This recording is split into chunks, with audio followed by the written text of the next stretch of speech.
This is Nightly Business Report with Tyler Matheson and Sue Herrera. Trade threat. Will China punish companies like Apple and Boeing if Donald Trump follows through on some of his campaign promises? Bond market rout. Treasury yields hit their highs for the year as prices fall. And fresh money pushes the Dow to yet another record. What's next for your fixed income portfolio? Bitter fight. Why tensions are rising in North Dakota over a major pipeline project. Those stories and more tonight on Nightly Business Report for Monday, November 14th. Good evening, everyone, and welcome. The Dow sets yet another record, but we begin tonight with China's warning shot. The world's second largest economy said President-elect Donald Trump would be naive to launch an all-out trade war against China. An op-ed in the Chinese-backed newspaper The Global Times said any new tariffs would trigger immediate countermeasures from Beijing. This comes in response to Donald Trump repeatedly saying on the campaign trail that the U.S. would punish Beijing with high import tariffs in response to what he considers unfair trade practices. He also wants to brand China a currency manipulator. The stakes, of course, could not be higher. Americans love iPhones and other goods, from furniture to Nikes, they get at low cost from China. But they resent the job loss that many, rightly or wrongly, lay at Beijing's doorstep. With China, they dump their product all over the place. So declares the president-elect. But China is not taking those kinds of words sitting down. The country warning the president-elect that it will meet a trade war with a trade war. The state-run Global Times newspaper telling President-elect Trump what that might look like. A batch of Boeing orders will be replaced by Airbus, it says. U.S. auto and iPhone sales in China will suffer a setback, and U.S. soybean and maize imports will be halted. China buys more than $116 billion worth of American goods every year. But China, of course, sells more than 4 times that amount, about $500 billion worth, to the United States, easily making China the #1 seller of goods to the U.S. It's a sore spot that Donald Trump jabbed at repeatedly during the bitter presidential campaign. Our president has allowed China to continue its economic assault on American jobs and wealth. China is responsible for nearly half of our entire trade deficit. The trade imbalance isn't the only front Trump opened with China. China engages in illegal export, subsidies, prohibited currency manipulation. China wants its currency to carry a punch across the Pacific, but a slowing economy forced it to devalue the yuan 15 months ago. That move sent global markets on a wild ride. Also, and perhaps even more ominous, China has made no secret of its desire to keep the U.S. Navy out of the important shipping lanes in the South China Sea. There's potential for some common ground between the Trump administration and China. Neither are fans of the proposed Trans-Pacific Partnership. The TPP creates a new international commission that makes decisions the American people are no longer given the right to veto. Bottom line, which Donald Trump will move into the White House January 20th? The fiery campaigner ready to joust with Beijing, or a pragmatic deal maker who can accurately calibrate the pluses and minuses of a tougher stance with a critical economic competitor and partner? Bill Adams joins us now to talk more about U.S.-China relations and whether or not we might see a trade war between the two countries. He is senior international economist at PNC Financial. Bill, welcome. Nice to have you here. I want to pick up from where Tyler left off in that piece. What's said on the campaign trail, it does not necessarily play out the way it is said once you get into the office of the presidency. So given that, and we heard that from President Obama today as well, given that, how would you characterize Donald Trump and his relationship with China? Well, thinking about the U.S. relationship with China generally, it's a complex relationship. We have areas of cooperation and areas where we get along quite well. And then we have other areas of intense friction, and that's inevitable when you have two very different countries, very different economies, like the democratic capitalist U.S. and China's socialist country run by a communist party. Are there areas, Bill, where a Trump administration might be very aggressive with China, for example, in protecting American intellectual property, and other areas where they might be more inclined to bargain or dial back some of the staunchest rhetoric?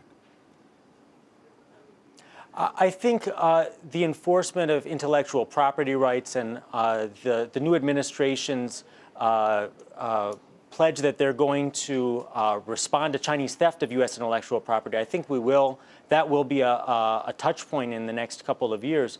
But I think the new administration also want to protect U.S. exports from Chinese retaliation. So in previous administrations, we have seen tariffs imposed on China. The Obama administration imposed tariffs on Chinese steel and Chinese tires.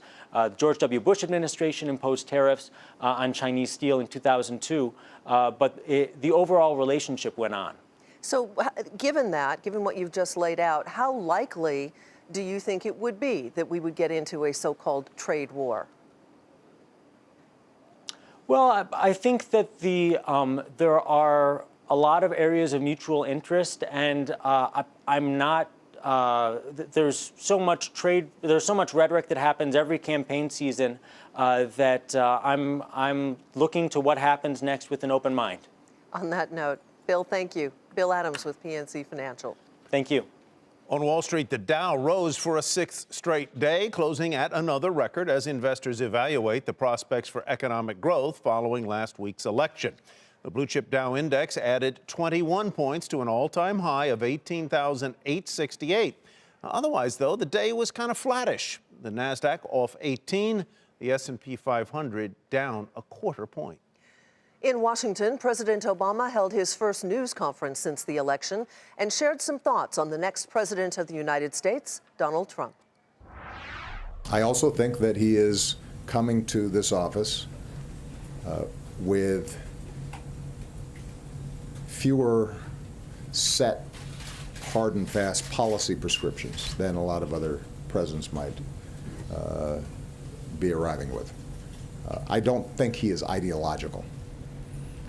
I think ultimately he's pragmatic in that way, and that can serve him well as long as he's got good people around him and he has a clear sense of direction. John Harwood is in Washington tonight. Good to see you, John, as always. The president is about to embark on an overseas trip. What did he tell the press corps that he's going to tell foreign leaders about President-elect Trump when it comes to NATO specifically? Well, he indicated he thought that President-elect Trump would be a supporter of NATO, notwithstanding some of the rhetoric about getting other countries to pay more of the freight. And I think more broadly, he's going to emphasize the continuity of American government. He talked about government being an ocean liner, not a speedboat. You can't turn it quickly. And those are words meant to reassure foreign leaders who have made agreements with the United States of various kinds that you can't just turn on a dime and things will not be disrupted too rapidly. What did he say, if anything, about the Iran deal? Any changes to that, or, for example, to the Paris Climate Accords? Well, on both of those things, Tyler, he expressed the same view as an orientation that he did about Obamacare, which President-elect Trump had indicated in the campaign he wanted to do away with, but it's more complicated and difficult to change something that already exists. In the same vein, he indicated that the Iranian nuclear deal, by the estimate of Israeli intelligence officials, is working, and therefore to try to unravel it would complicate our relationships with our allies who negotiated that deal with us. Same is true with Paris Climate Agreement. That's a voluntary agreement. It's easier to get the United States out of it, but he's trying to make the case that once we have entered into negotiations with other countries and made deals that they've relied upon, he's appealing to that pragmatism we heard in that soundbite to say, don't go so fast, it's more difficult than you think. On that note, John, thanks so much. John Harwood in Washington tonight. House Republicans are threatening to challenge President Obama's retirement savings rule once Donald Trump takes office. The so-called fiduciary rule, set to take effect in April, requires that brokers and investment advisors put their clients' interests ahead of their own. GOP Congresswoman Ann Wagner says the rule hurts low and middle income retirement savers. She wrote legislation last year to block its enactment, but it was vetoed. President-elect Trump is already having a big impact on the nation's housing market. Interest rates have gone up and mortgage rates have followed. So what else might a Trump administration have in store? Diana Olick has some possible answers. The price tag for a home just got a little higher today as the continued sell-off in the bond market pushed the 30-year fixed mortgage rate across the 4% line. That's the highest in almost a year and up dramatically from just a week ago. Words like panic and damage control were floating around lenderland as borrowers tried to lock at lower rates. While the immediate Trump effect was negative for borrowers, if the president-elect keeps his word on deregulating the financial system, getting a mortgage could get easier. Lending has been tight due to endless lawsuits that continue even years after the housing crash. So just getting them to holster their weapons and say, look, we're going to put a moratorium and we're going to stall on any of these existing Department of Justice investigations or suits until further notice. If the banks see less risk, they may open the gates wider to borrowers. But new regulations on lending from the CFPB are unlikely to change soon. Dave Stevens, CEO of the Mortgage Bankers Association, said barring a change at the CFPB, it's hard to imagine we'll see much change in the near term. Then there are mortgage giants Fannie Mae and Freddie Mac, which are still under government conservatorship. Their stock actually moved higher last week, with some investors thinking they'll be recapitalized and released. But Donald Trump said nothing about the two during the campaign. Now we have a Republican-controlled Congress, and the mortgage giants generate billions of dollars that go straight to the Treasury. That money could be well spent on the infrastructure projects Donald Trump has promised. The GSEs, Fannie Mae and Freddie Mac, are throwing off roughly around $15 billion a year in cash to the Treasury. That pays a lot of bills. Housing is likely low on the president-elect's to-do list. The recovery is still bumpy, but not broken. So why jump in to try to fix it? For Nightly Business Report, I'm Diana Olick in Washington. Investors are also trying to figure out how a Trump presidency may impact the media sector. And as Julia Boorstin reports, for digital video companies, the stakes are higher than ever.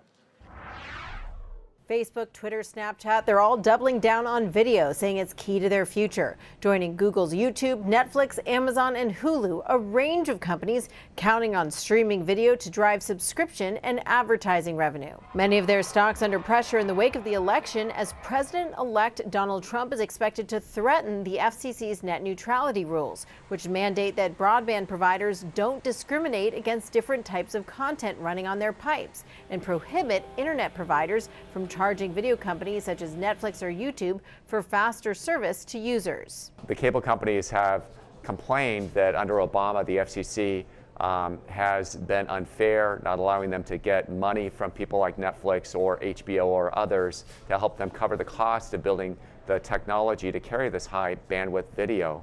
And you know, the early kind of sense from Trump is that the cable companies may get the better of the argument. So what is President-elect Trump planning? He tweeted 2 years ago that net neutrality was just another way to attack conservative media. And he said on the campaign trail that he wanted to reverse President Obama's key policies, net neutrality being one of them. President-elect Trump would face a lengthy legislative process to turn back the clock on net neutrality legislation, but he could select a more cable-friendly FCC chairman who could take a looser view of how the rules should be interpreted. What he's going to do is he's going to open up the gates for the toll collector on the internet if he follows through with what we're hearing right now, and that would be a little bit hurtful for the earnings at a Netflix and at an Amazon, and helpful for someone like a Charter or a Comcast. But Crockett also notes that it's unclear exactly what Trump will do, and it will play out over many months as investors and industry players carefully watch Trump's nominees to roles like the chair of the FCC, and as they listen carefully to his rhetoric. For Nightly Business Report, I'm Julia Boorstin in Los Angeles. Still ahead, two sides, one pipeline, and a lot of protesters in North Dakota.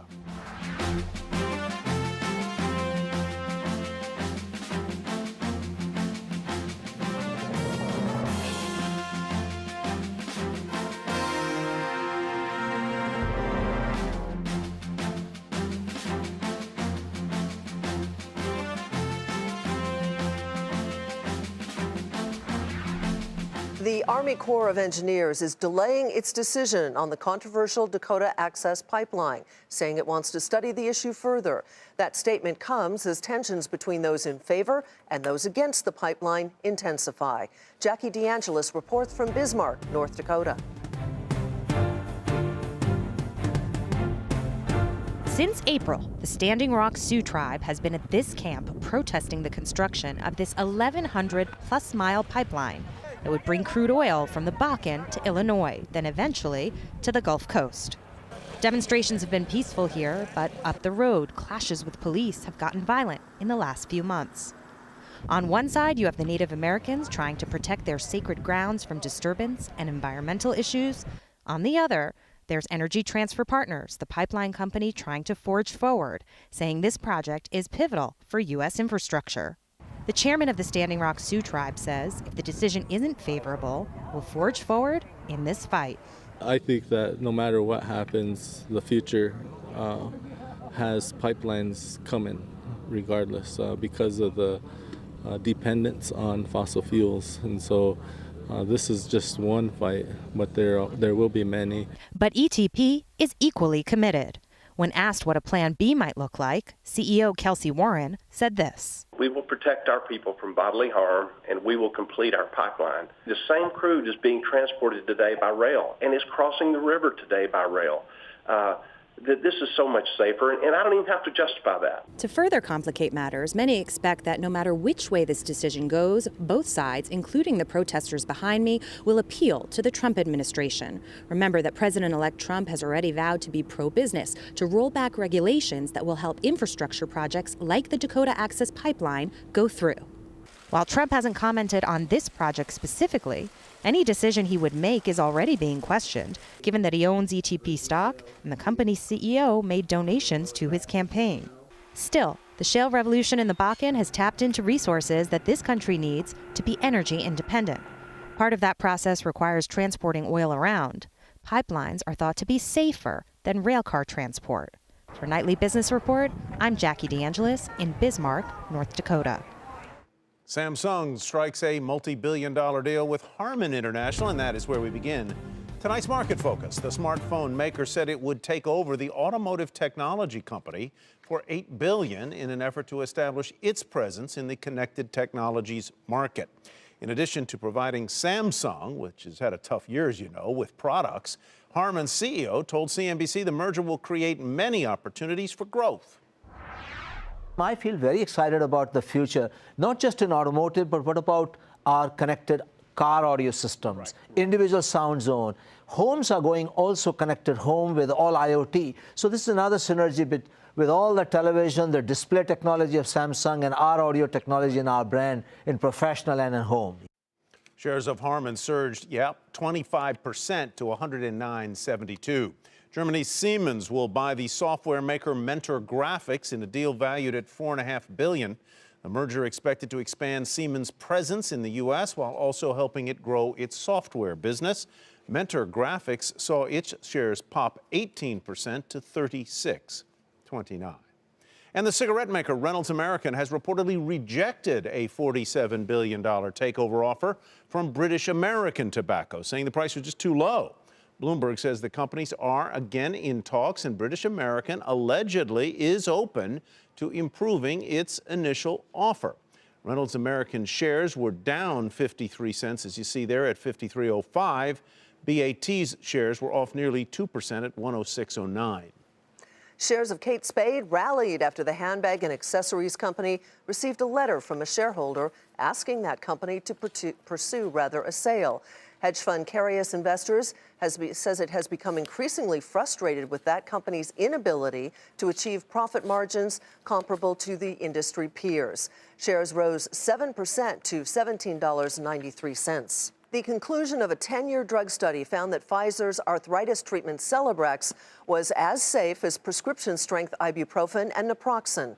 There had been concern Celebrex might cause heart problems similar to Merck's Vioxx, which was pulled more than a decade ago. Shares were off a fraction to $32.38. And Puma Biotechnology saw its shares plunge after new trial data for the company's breast cancer drug revealed worsening gastrointestinal side effects. The company is also being investigated to determine whether Puma's management made false or misleading statements about the medication's trial results. Shares plunged 20% to $40.10.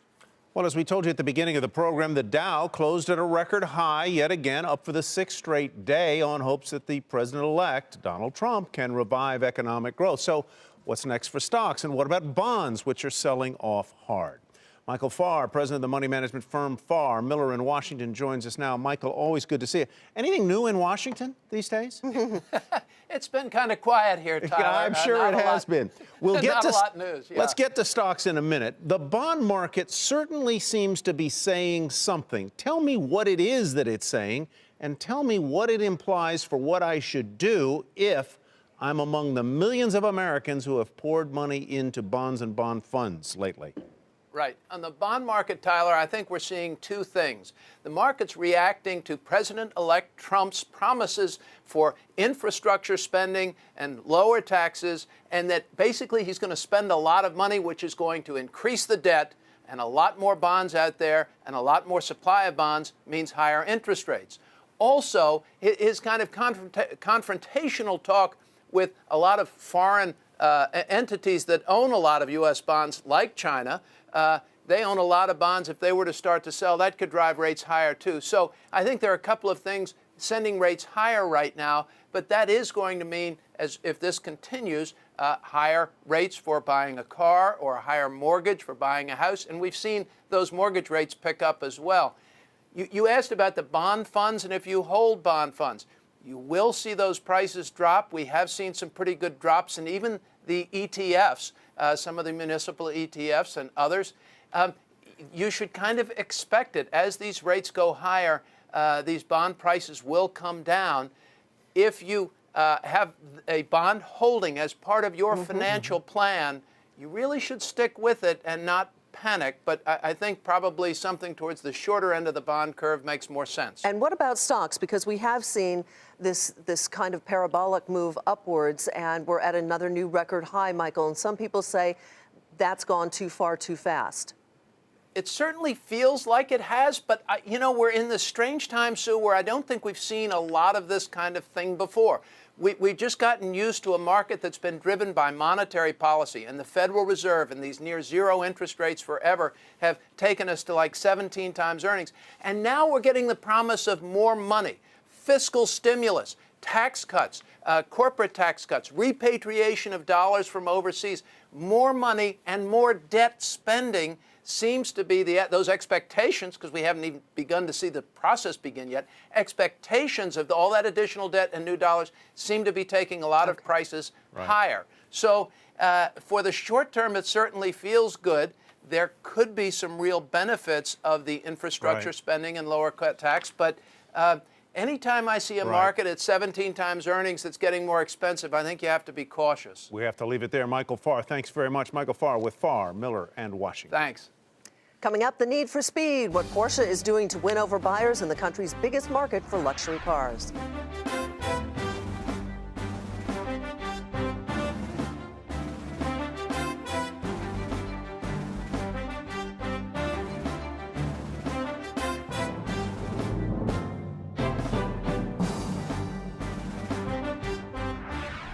Porsche is California dreamin' with a new experience center outside Los Angeles for those who have always dreamed of pushing a Porsche to the limit.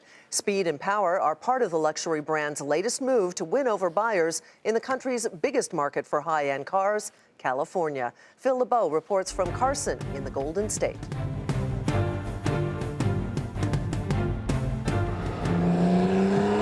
The roar of the engine says it all. Porsche's new experience center in Southern California is for those with a thirst for speed. For us, it's very important that our customers have got the opportunity to test their cars, go up to the limits, and test their cars on a track like this. 4.1 miles of track filled with twists and turns, as well as a skid pad for doing a donut or two, gives Porsche's Experience Center a wide variety of driving options.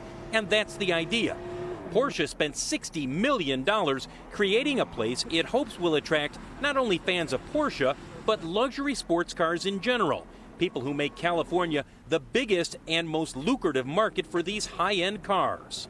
1/4 of our cars in the US we sell in California, and especially our customers in California are very passionate for our brand. They are racers, and therefore this track is a very good opportunity.